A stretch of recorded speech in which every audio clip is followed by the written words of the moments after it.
শেরপুরে শ্রীবর্দীতে অসুস্থ স্ত্রীকে জীবন্ত কবর দেওয়ার চেষ্টা করেন এক স্বামী। এই ভিডিও সামাজিক যোগাযোগ মাধ্যমে ছড়িয়ে পড়লে সমালোচনার ঝড় ওঠে। বিষয়টি মীমাংসার জন্য এগিয়ে আসে প্রশাসন। ইউএনও এর ধারণা ভাইরাল হওয়ার জন্য ওই দম্পতির নাতি ভিডিওটি ছড়িয়েছে। এর পরপরই পালিয়েছে নাতি খোকন।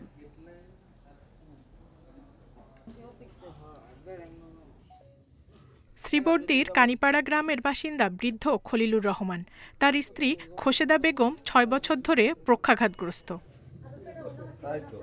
ফেসবুকে ছড়িয়ে পড়া ভিডিওতে দেখা যায় খলিলুর রহমান স্ত্রীকে মাটি চাপা দেওয়ার চেষ্টা করেন। প্রতিবেশীরা দেখলেও বাধা দেননি কেউ। অনাকাঙ্ক্ষিত বা উনি ভুলবশতই করে ফেলছে বা তার মানসিক অবস্থা ভালো ছিল না, হয়তো সমাজত্ব করতে করতে অতিরিক্ত হয়ে গেছে, তার কারণে মনে হয় এই ঘটনাটা ঘটছে, কিন্তু গর্ত দেয় নাই। পরে দুঃখ প্রকাশ করেন খলিলুর রহমান। বলছেন আর্থিক টানাপোড়েনে ভেঙে পড়েছেন।